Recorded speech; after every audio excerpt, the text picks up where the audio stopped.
geschätzte Damen und Herren, ich halte es für Gastespflicht, dem Hausherrn danken zu feiern.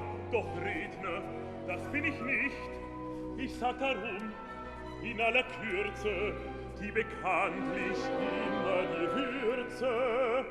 Herr Baron gab heute sein Bestes, wir bringen ihm ein dreifach hoch.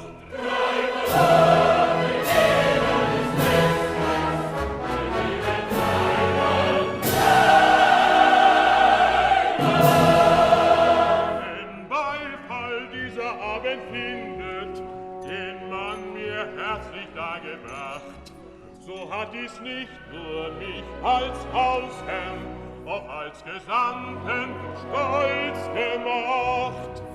Des Festes höhere Bestimmung ist nicht nur Amüsement allein. Sie gilt dem Geburtstag des Fürsten, dem patriotisch wir uns weihen. Als Landesvater Verpura, da rührt mich patriotisch dies, denn ich bin also in Figura Pontevedro in Paris. Als Landesvater Verpura, da rührt mich patriotisch dies, denn ich bin also in Figura Pontevedro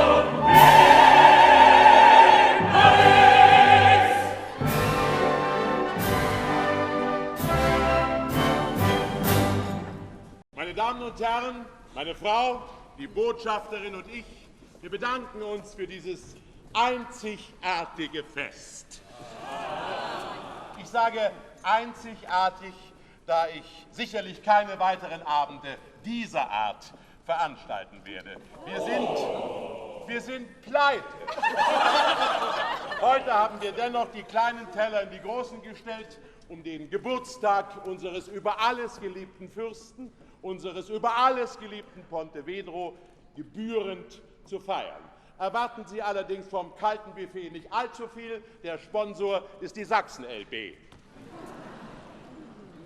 Hier, meine Damen und Herren, hatte ich doch gehofft, dass auf spontane Weise lang lebe unser Fürst ausgerufen wird.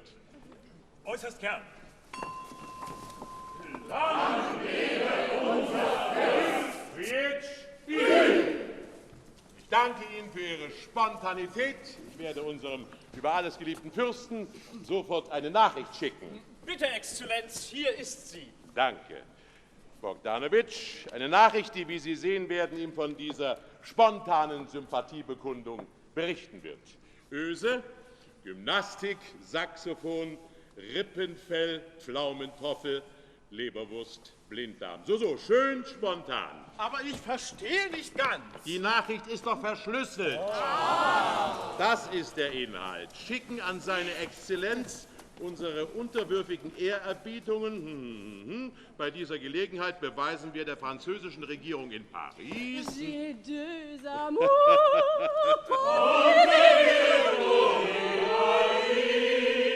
die Sympathie der Pontevedriner, eine angemessene Ehrerbietung, in Frankreich einen neuen Kredit aufzunehmen.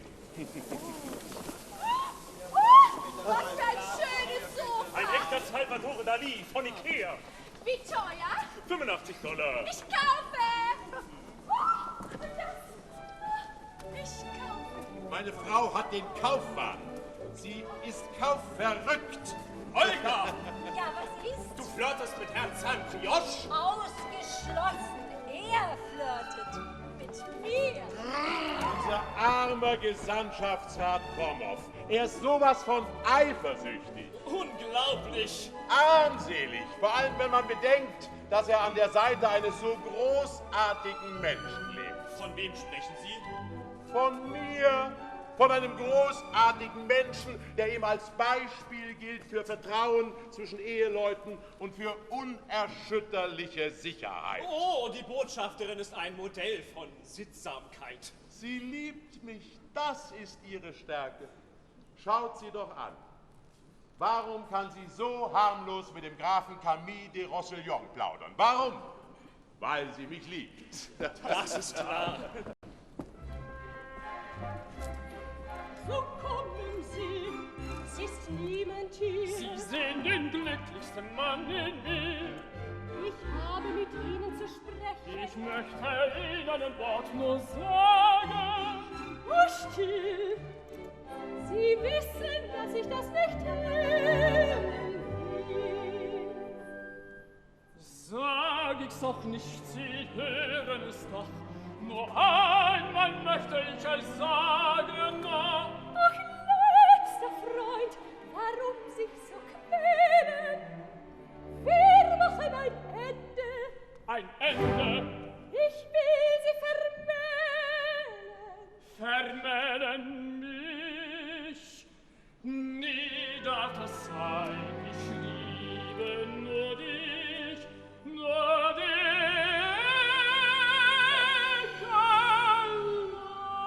Bitte schön still, Sie wissen, dass ich dies nicht hören will. Ich bin eine anständige Frau und nehm's mit der Ehe nah. Ich will dir in Heirat und gar keinen Preis mehr riskieren. Es ist ein törichtes Spiel, das Leben uns führt ans Ziel. Sie wissen, das hoff ich genau. Ich bin eine anständige Frau. Ich kann nur verlieren und sie nicht gewinnen.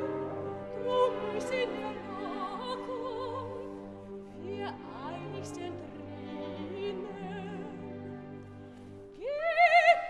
Geh Wacht, mein Freund, geh Wacht und spiel mit dem Feuer nicht. Etwas geh Wacht, mit rasch entfacht, aus Funken eine Flamme bricht.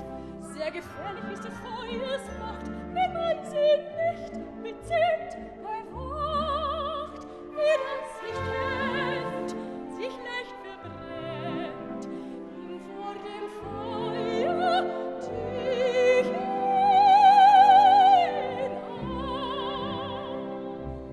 Sie sind eine anständige Frau, das weiß ich ja leider genau. Doch können Sie wirklich mir glauben, Sie predigen wie einen Tauben, erreich ich auch niemals mein Ziel, erreiche doch nie mein Gefühl. Ich werde noch alt und noch braun.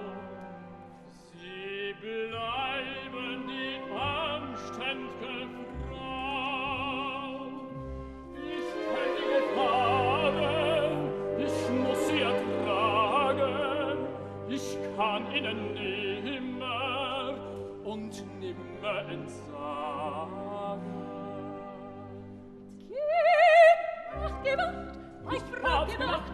Ich hab's gedacht, sie bringt mir Verpflicht. Etwas gedacht, Was mit raschem Liebesglück mir Fahrt, nimmer naht, denn Liebe ist das nicht. sehr gefährlich ist des Feuers Wenn der Liebe wenn man spricht, sie nicht gib Acht, bezieht, gib Acht, bewacht. so ist das Wer das nicht kennt, Liebe sich wahr, leicht denn wahre Liebe wagt und Feuer nimmt die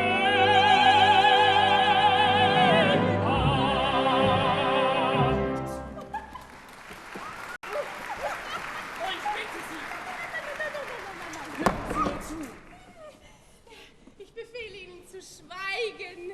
Also gut. Eine Idee. Welche? Ich werde Ihnen schreiben.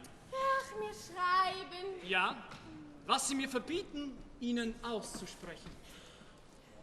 Du bist es, die ich liebe. Oh. Verrat! Ich verbiete Ihnen, mir zu folgen. Weil sie mich liebt. Mein teuerster. Meine Liebe, wissen Sie, ob Madame Glabary angekommen ist? Nein, aber ich werde nachsehen. Oh. Herr von Rossillon, Sie lassen mich alleine?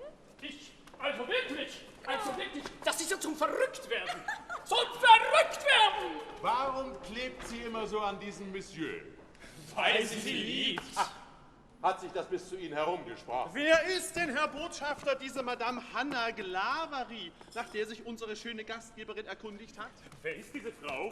Sie ging einst nach dem Westen und als sie 7 Jahre alt war, wurde sie von einem Kollegen von mir, dem Vertreter von Pontevedra in New York, aufgefunden. Das ist der Grund, warum sie in Pontevedra aufwuchs, inmitten einer schillernden und korrumpierten Gesellschaft, deren gesamte Originalität ich selbst verkörpere. Und die Hochzeit? Moment. Als sie 20 Jahre alt war, hat sie der alte Bankier Glavary um ihre Hand gebeten. Zuerst hat sie abgelehnt, dann aber nach einigen Tagen ohne ersichtlichen Grund hat sie Ja gesagt. Zweifelsohne eine Liebe, die nicht erwidert wurde. Peut-être, perhaps, vielleicht. Glavary war übrigens ein sehr wohlerzogener, sehr delikater Mann. Das hat er auch dadurch unter Beweis gestellt, dass er wenige Monate später tot war. So kam es, dass Madame Glavary seit 2 Jahren Witwe mit einem Vermögen von 50 Millionen ist und damit das Zentrum all unserer diplomatischen Bemühungen darstellt. 50 Millionen, Potzblitz! Wie charmant sie ist. 50 Millionen! Verdammt, wie umwerfend sie ist! Sie kennen sie doch gar nicht. Oh doch, jetzt kennen wir sie. Was ihre Mitgift anbelangt, ist sie geradezu unwiderstehlich. Aber sie müsste eigentlich schon angekommen sein. Gehen wir nachsehen.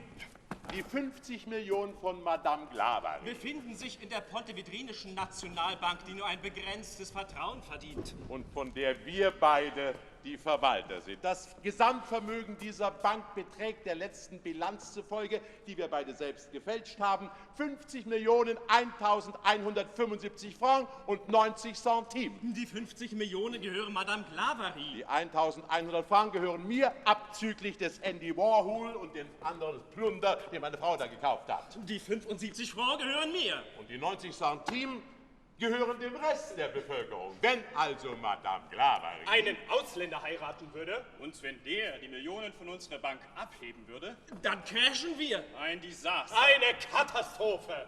Bankrott! Und unser liebes Land hat noch nicht Stellenwert genug in Europa, um anständig in Bankrott gehen zu können. Wie machen wir es, dass unsere Botschaft wirtschaftlich überlebensfähig wird? Wieder einer, der unser diplomatisches Köfferchen stehlen wollte. Wir haben seit 2 Jahren nichts aus unserem Heimatland bekommen. Wollen Sie, dass wir wie Landstreicher leben? Wie dieses arme Mütterchen, das jeden Tag im Müll herumwühlt? Sie lassen sie einfach so in die Botschaft hereinmarschieren. Quietsch. Diese Dame ist ein Star. Das ist die Gustel von Blasewitz. Die kümmert sich um das Weltkulturerbe. Danke, Herr Botschafter.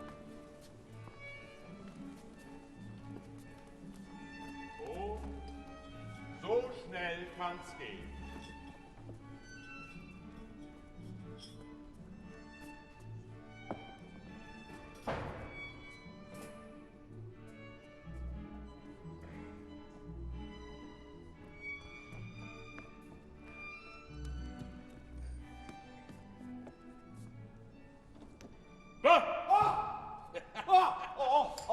Na, was ist? Waren Sie beim Grafen? Mit Verlaub, Graf Danilowitsch war nicht zu Hause. Im Club. Mit Verlaub, Graf Danilowitsch war nicht im Club. Bei seiner Geliebten. Mit Verlaub, bei welcher? Sie hätten zu allen gehen sollen. Mit Verlaub, ich wollte vor meiner Pensionierung fertig sein. Es ist fürchterlich. Einmal nach einer Ewigkeit braucht das Vaterland, die jetzt spielt. Graf Danilowitsch, und er ist unauffindbar. Gefunden habe ich ihn schon. Das hätten Sie auch gleich sagen können. Nur wenn mich Eure Exzellenz gefragt hätten. Herr Negusch, manchmal grenzt Ihr Feingefühl an eine hochgradige Verblödung. Wo war er denn nun? Na, im Maxim. Ja, er hat zu Abend gespeist. Austern, Meeresschnecken, Hummer. Ich bin hingegangen, ich habe nach ihm gefragt. Er ist erschienen, gleich von 3 oder 4 charmanten Personen, solide gebaut, Balkon, schöne Aussicht, die, als sie mich gesehen haben, ihrem dringenden Verlangen Ausdruck verliehen haben, mich Champagner trinken zu sehen. Und Sie haben davon getrunken. Mit Verlaub, man hat mich gezwungen. Sie Armer. Dann habe ich dem Grafen erklärt, dass das Vaterland... Das Vaterland, Prietsch. Ich habe ihm erklärt, dass das Vaterland... Das Vaterland, Prietsch.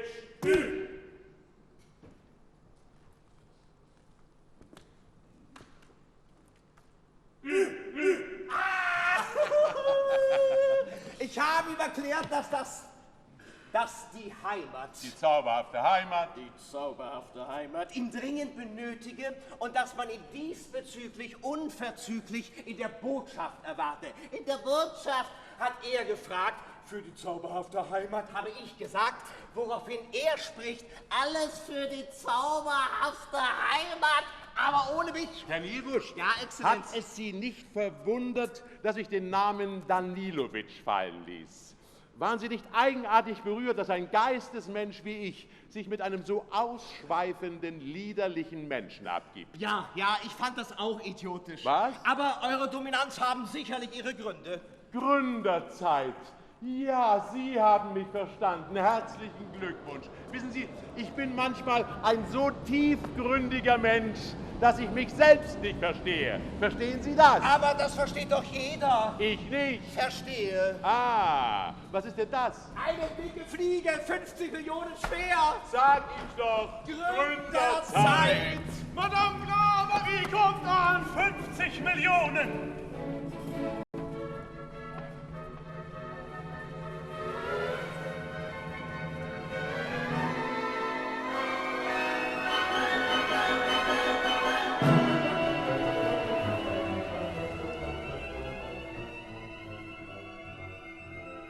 Bitte, meine Herren, Sie sind der Sterne schönster ich Stern. will und Hier strahlen reden, Sie. bitte nicht stoppen. Und wie ein holder Sinnenruf, der uns bleibt. Gehen Sie, Ruhig, schweigen Sie, als dieses festes Stern. machen mich lieben,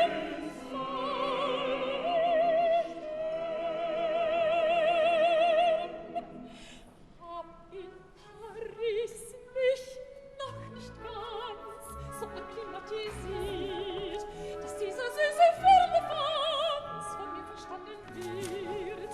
Bin noch Patze-Vitrinerin, ein bisschen allzu sehr, doch will ich schon Pariserin, verstand ich etwas mehr. Die Herren sind liebend, wenn ich sehe, geht es meiner Person. Ich fürchte, das geht mir, meine mehrfachen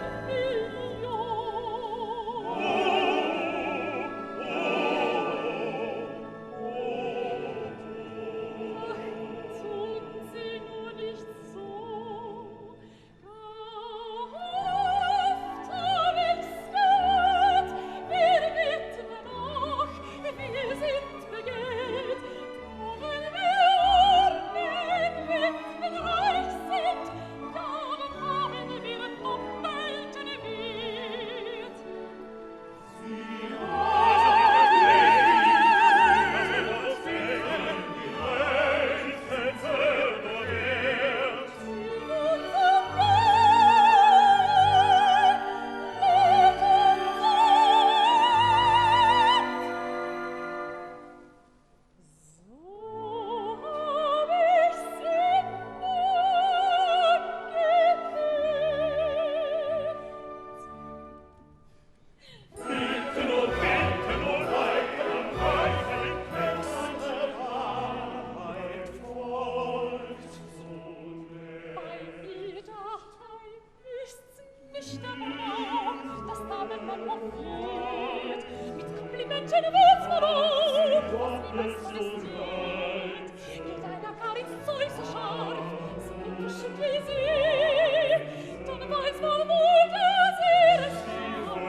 Wo bin ich, weiß ehrlich gar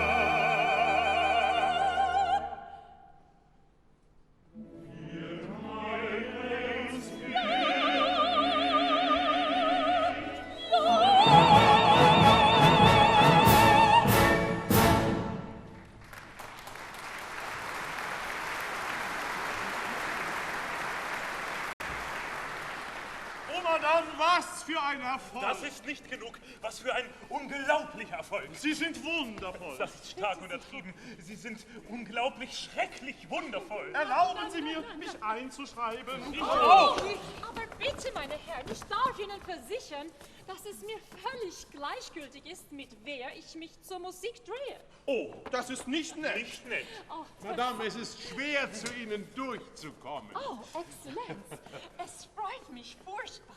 Sie sind küssen. Sie mir nicht die Hände schütteln, wie Sie. Genug geschüttelt. Das ist Ihre zukünftige. Die werden Sie heiraten. Aber was ist denn? Ich will es. Meine liebe Freundin, darf ich Ihnen Graf Camille de Roussillon vorstellen, der Sie inständig anfleht, ihm einen Walzer zu gewähren? Oh, mit dem größten Vergnügen, mein Herr, aber ich glaube, es gibt schon jemanden in jedem Walzer. Ich? Oh, die Urne! Übrigens, ich möchte davon profitieren, dass Sie mir anstarren, als wäre ich ein wandelndes Autounfall, um Ihnen einzuladen. Ich feiere morgen in der Cinemathek von Chaillot den Geburtstag unseres Fürsten. Bin ich auch von Kindstadt an American, so bin ich doch in meinem Herzen Pontevedrin durch meinen entschiedenen Gatten. Armer. Lieber Glavary. Ach, ich bitte Sie, Exzellenz, haben Sie doch nicht mehr Kummer als mir selbst. Ich bitte Sie, das schickt sich nicht. Also, ich zähle morgen auf Ihr Kommen. Sie haben auf diese Weise das Privileg, einer Filmvorführung beizuwohnen von neuester Rede unseres Fürsten. Priet! Ich habe sie mir heute Morgen angesehen. Oh, sie ist wirklich ergreiflich. Und wir beiden, Monsieur de Roussillon, wir werden morgen nach der Filmvorführung tanzen in den Gärten des Trocadero. Ich habe ein kleines Zigeunerorchester bestellt und wir werden walzen bis zu ihrem Broken Down. Wie bitte? Ich meine, bis sie zusammenbrechen, K.O. sind. Gnädige Frau! Ich verbiete dir, mit ihr einen Broken Down zu haben. Das ist ja zum Verrücktwerden! Ich bedauere es sehr, dass mein Militärattaché noch nicht da ist. Es wäre mir ein Vergnügen, Ihnen den Grafen Danilowitsch vorzustellen. Wie war der Name? Graf Danilowitsch. Danilowitsch. Sie kennen ihn? Absolut nicht. Absolut nicht. Madame, Ihr Mann. Absolut nicht. Es gibt Augenblicke, da möchte ich nicht mein Gegner sein. Sie hat mich angeschaut. Mich auch. Sie hat mir zugelächelt. Mir auch. Ich werde sie heiraten. Ich auch.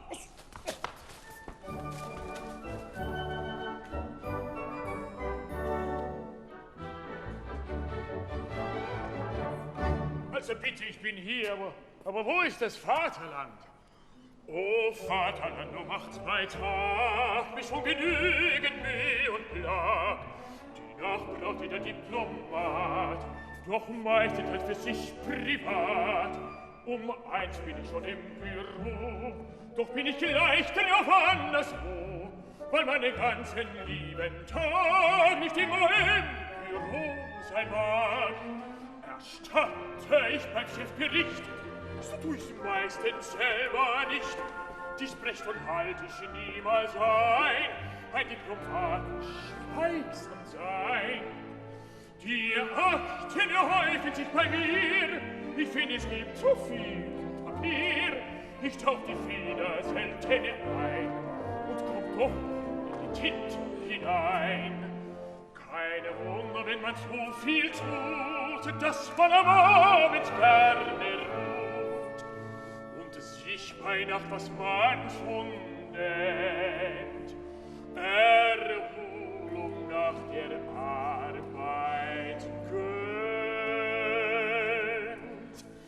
Da geh ich zu Maxim, dort bin ich sehr intim. ich tut's alte Damen, ruf sie beim großen Namen. Lullu, du, Kello, meine Guffru, sie lassen mich vergessen, das teure Vaterland, dann wir champanisiert, auch häufig kampaniert und gegensatz große Küssen mit allen diesen Süßen. Kello, meine Guffru, sie lassen mich vergessen, das teure Vaterland. Ja!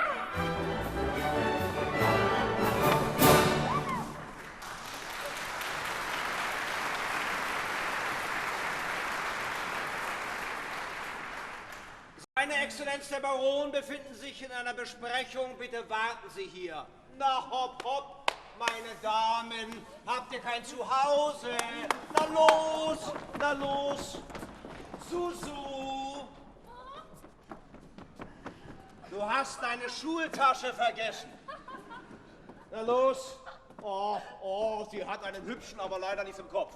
Herr Graf, sollten Sie mich suchen, ich stehe hier. Meine Herren, ich wollte mich nur versichern, dass Sie wirklich zwei sind. Ja. Niegusch, wenn du mich brauchst und wenn das Vaterland mich braucht, stehe ich fast gerade hier. Seine Exzellenz der Baron wird nicht lange auf sich warten lassen. Sie hat sich gerade mit Frau Glavary unterhalten. Was? Sie kennen sie? Hanna Glavary? Ja, Glavary. Absolut nicht. Es ist schon sehr lange her. Sehr, sehr lange her. Damals habe ich fast geglaubt. Niegusch, ich gebe dir einen guten Rat. Es gibt nur ein Mittel, uns von einer Frau zu heilen. Und das wäre? Alle Frauen. Oh la la, das sind aber dann doch ziemlich viele. Niegusch, deswegen.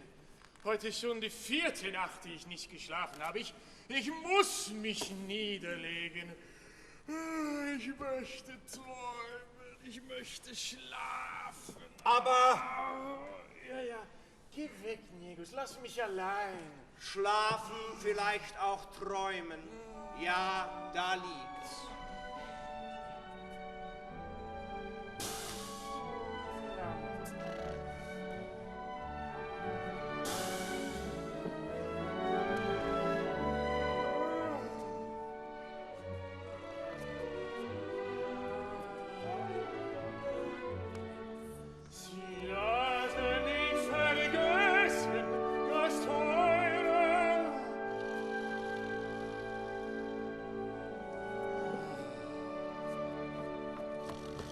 Das Vaterland predigt!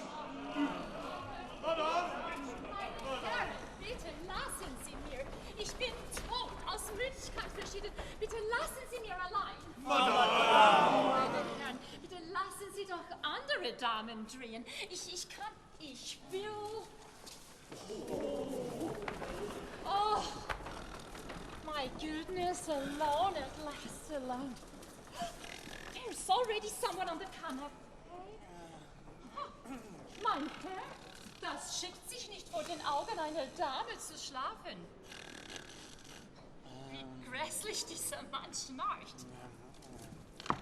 Mein Herr, Paris, alles aussteigen. Danilowitsch. Hanna! Oh, Madame. Ja, genau. Sie sollten mich Madame nennen. Sie dürfen aber ganz ruhig zu mir Danilo sagen, so oft Sie wollen. Ich bin überhaupt viel umgänglicher. Oh, ich glaube, es ist unnötig, dass wir beiden uns miteinander unterhalten. Das heißt, es gibt also Dinge zwischen uns, die Ihnen Angst machen. Oh, ich bin gewappnet. In diesem Augenblick jagt mir nichts Angst aus, aber früher gab es schon so einige Dinge. Aha, welche Dinge? Zum Beispiel die Geschichte eines edlen Herrn, der mich früher öfter besuchen gekommen ist und in den ich mich fast einmal verliebt hätte. Ich hatte damals nichts als 2 armselige Kleider und einen scheußlichen Hut. Ha, In so etwas verliebt man sich nicht. Und eines Tages hat mich der edle Herr sitzen gelassen und ging fort. Weil er damals nichts in den Taschen hatte, nur in seinem Herzen. Oh, und was ist aus ihm geworden? Er musste seinen Lebensunterhalt verdienen. Er hatte nichts gelernt, er wurde Diplomat. Oh, soll ich das alles glauben? Sie müssen nicht. Ach, im Übrigen, ich denke, es ist besser so. Ich habe nämlich so einiges gehört von diesem liederlichen, ausschweifenden Leben, das Sie hier führen. Mit Vorliebe bei diesem Herrn Maxim. Ach, mit welcher Bravour Sie sich getröstet haben. Ein Fehdehandschuh, Kriegserklärung, ein Duell. Wie es Sie beliebt.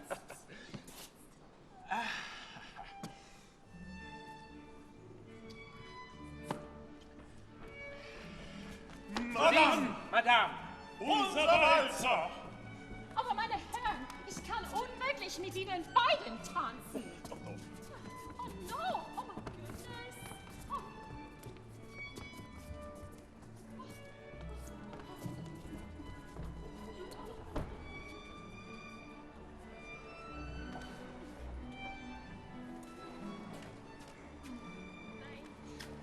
Valenciennes, Nein, glaub mir doch, gehorch mir doch. du willst es? Bist du sicher, dass du das willst? Oh, ich weiß nicht. Ich weiß nicht mehr. Was fangen wir an?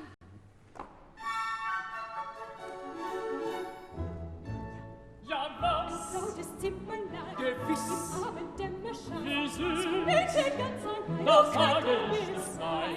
Was dann? Sie sitzen still beieinander Ganz stumm. und halten Hand in Hand. Na nun, Zauberheld und süß gewandt. das ist der Zauber der stillen Häuslichkeit. Die Welt geht draußen, so fern, so fern, so weit. Das ist der Zauber, der uns gefangen hält. Wir sind für uns allein die ganze Welt. Ja, wenn man es recht betrachtet, wo findet man das Lebensglück? Dort, wo das Leben in Wärme braust, dort, wo es im Stillen friedlich haust. Ja, wenn man es recht betrachtet, gibt's einen einzigen Zufluchtsort. Das ist das Haus, das ist das Heim, dort ist das Glück, dort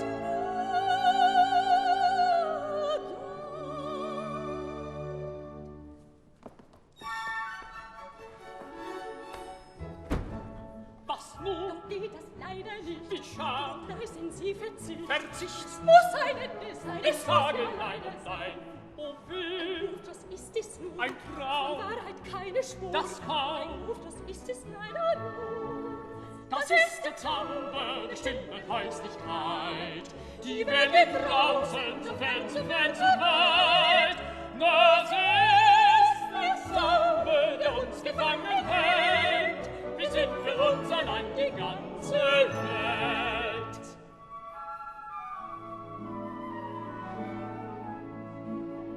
Wir wären für uns ganz allein die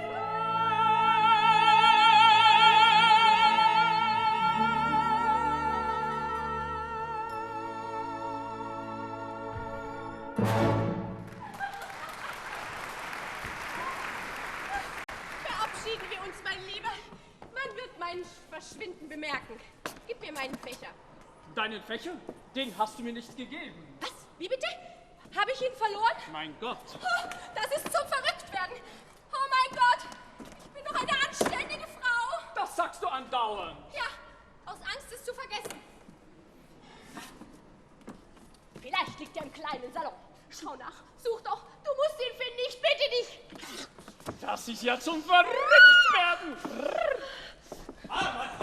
Ich muss mit Ihnen sprechen. Es passieren schlimme Dinge. Was denn? Wo ist der Botschafter? Was gibt es, Frau Moch? Ah, meine Freunde, meine lieben Freunde, die Neuigkeit von der ich euch jetzt erzählen werde, wird euch in Verzweiflung stürzen, euch entsetzen. Wie bitte? Ich bin gehornt. Meine Frau hat eine Affäre. Ach, das ist es. Bravo. Bitte? Tut mir leid. Oh, Sie haben uns Angst eingejagt. Ich meine, das ist unglaublich. Ich habe den Beweis. Welchen? Diesen Fächer hier, auf dem eine flammende Liebesbotschaft geschrieben ist. Und der Fächer gehört Ihrer Frau? Da bin ich mir sicher, nur ihr kann es passieren, sich so bloßstellen zu lassen. Geben Sie her. Bitte sehr. Ach, der gehört nicht Ihrer Frau. Der gehört meiner. Sag dasselbe wie ich. Wir müssen Sie retten. Ja, ich erkenne ihn wieder. Es ist meiner. Bravo, perfekt, perfekt. Aber wenn dem so ist, wer hat es dann gewagt, darauf zu schreiben, dass er sie liebt? Ja, wer? Ja, was glauben Sie denn, wer es gewesen sein könnte? Mein Mann, mein lieber Mann. Ein Kinderspiel, ein Jux, eine Dollerei. Also, ich bitte Sie, mich zu entschuldigen. Ich muss mich bei meiner kleinen, süßen Olga entschuldigen.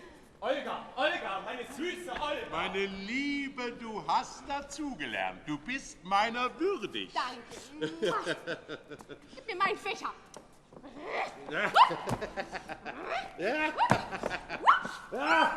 Oh, Graf Danilowitsch. So, absteigen bitte. Ich werde diesen Fächer Olga Krommow höchstpersönlich geben.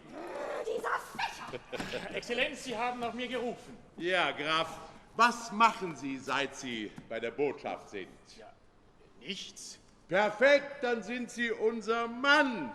Die zauberhafte Heimat braucht Sie. Was will das Vaterland von mir? Sie verheiraten. Mit wem? Mit einer Frau. Das ist ja allerhand. Und hat diese Frau auch einen Namen? Hanna Glavari. Hanna Glavari? Niemals! Wie, Sie weigern sich? Ich weigere mich eisern. Oh, armer Danilowitsch. Sie verstehen also nicht die knisternde Dringlichkeit dieser Verbindung. Das Vermögen von Hanna Glavari bedeutet den wichtigsten Bestandteil der pontevedrinischen Finanzen. Wenn sie keinen Pontevedriner heiratet, dann bedeutet das einen neuen Zusammenbruch des Börsenkurses, der schon einen Punkt pro Tag und das seit mehr als einem Jahr fällt. Exzellenz, das sehe ich ein. Ich werde Ihnen einen diplomatischen Vorschlag unterbreiten. Welchen? Ich werde einfach jeden Verführer, der sich Frau Glavari nähert, auf Distanz halten. Graf Danilowitsch, komm, lass dich küssen. Nein. Doch. Nein. Doch. Nein, nein, nein, nein, nein. Doch!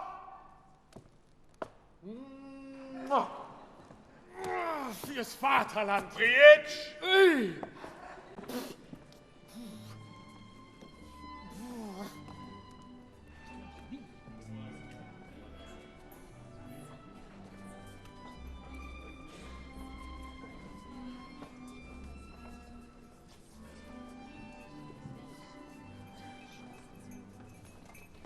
Haben Wahl, mit Rufen in viel Zahl, aber dann nur noch mit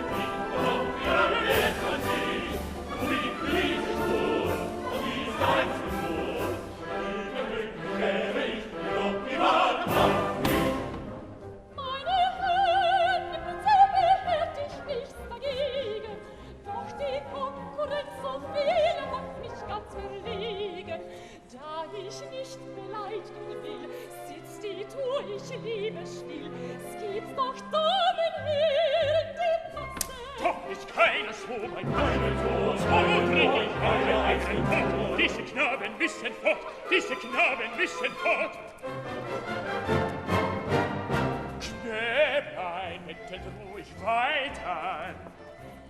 Ich hole ein Gewitzerlein an. Es gibt keine größere Beleidigung und nichts, das so schmerzlich verstimmt, als wenn auf dem Ball eine Dame so gar nicht Notiz von uns nimmt. Es kämpfen die Damen so lange um das nämliche Recht mit dem Mann. Jetzt haben, Madame, wir das wahre Recht und fangen damit gar nichts an. Drum agitiere ich. Agitiere ich. Ach, bitte lesen Sie mein Wahlplakat. Wählen Sie doch Kaskadar. Wählen Sie doch Saint-Brioche. Ich bin der würdigste Tanzkandidat. Wählen Sie doch Kaskadar. Wählen Sie doch Saint-Brioche. Ich bin der würdigste Tanzkandidat. Darauf muss ich Ihnen entgegnen, verhasst ist mir Politik. Verdirbt sie beim Mann den Charakter, so raubt sie uns Frauen den Schick. Doch wollte du auskandidieren und leistet auf mich nicht Verzicht. Und gib mir das Wahlrecht, das Wahlrecht, erfüll nicht die Wahlbürgerpflicht. Dann agitiere ich. Dann affichiere ich. Ich bin ja ganz genau Ihr Wahlplakat. Kann es nicht verlieren, schwefelt mir das Seele. Wie ist der würdigste Tanzkandidat? Bitte mich zu wählen, bitte mich zu wählen. Ich bin der würdigste Tanzkandidat. Aber meine Herren, Sie wollen also durchaus mit mir tanzen. Also gut, ich bin bereit. Hilfe, komm zur rechten Zeit. Wo kommet doch, wo kommt ihr Walsirenen von den süßen Walsertönen, wie sie singen und klingen und tanzt doch mit, wie eure Füße ein bisschen im Walserstritt. Wo kommet doch, wo kommt ihr Walsirenen? Zögert nicht, das Fest zu krönen. Seht, da steht ein Tänzer her. Bitte, bitte sehr.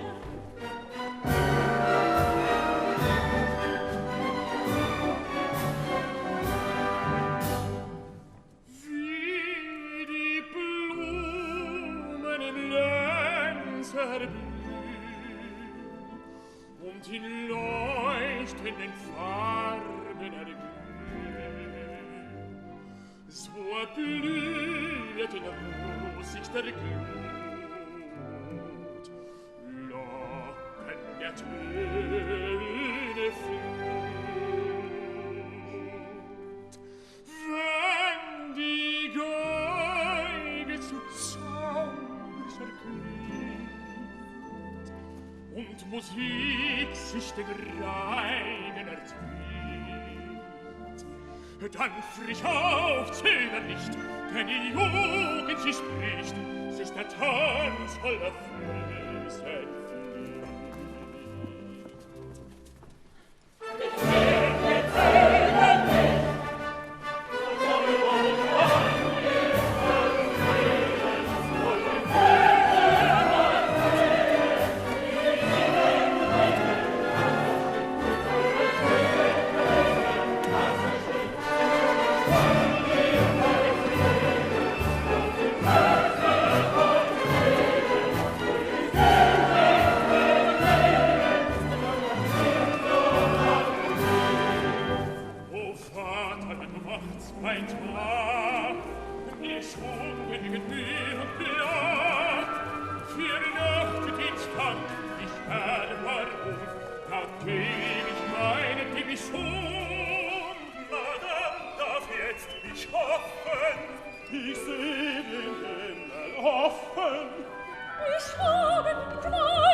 Ich, gnädige Frau, ich tanze nicht. So leisten Sie kurz mit Verzicht. Verzicht, oh nein, der Tanz ist doch Vulkan. Gewiss, warum? Nun weil der Tanz mein Eigentum, so darf mit ihm ich alles tun, was mir beliebt, nicht wahr? Nun ja. Was sagt er da? Der Tanz, den mir die gnädige gewährt, ist doch 10.000 Francs wohl wert. Mir gehört der Tanz, ich verlang dafür 10.000 Francs zu wohltätigem Zweck. 10.000 Francs, Das ist unerhört, für diesen Preis geb ich hinweg. 10.000 Francs, Verrückt, Sie gehen, jetzt ist es mir geglückt. Sehen Sie, meine Kergen, sehen Sie, Sie aus dem Staub sich machen, zahlen wollen die Herren nie. Ein Griff ins Portemonnaie, tut ihnen Furchtbarweh. So sind die Herren heutzutage ein wirklich nobler Schlag. den Angriff muss ich gleich parieren. Die 10.000 Francs, die gebe ich. Sind Sie schon verliebt? Sie wünschten ja selbst. Unterstehen Sie sich.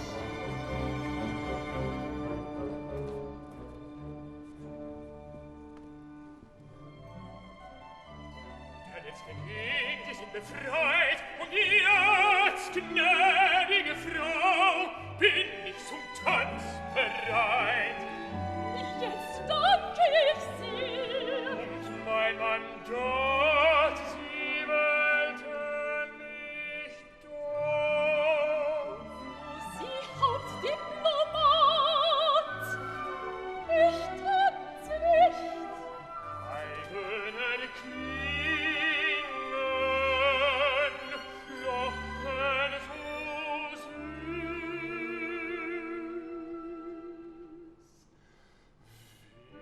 Werden sie zwingen gewiss.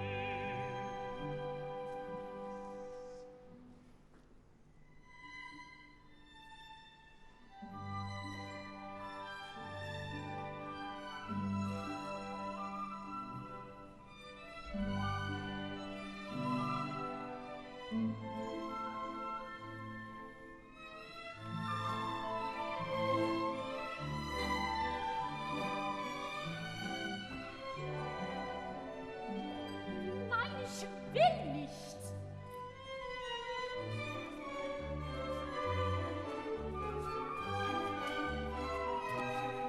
Sie abscheulicher Mann, wie prächtig Sie tanzen. Man tut, was man kann.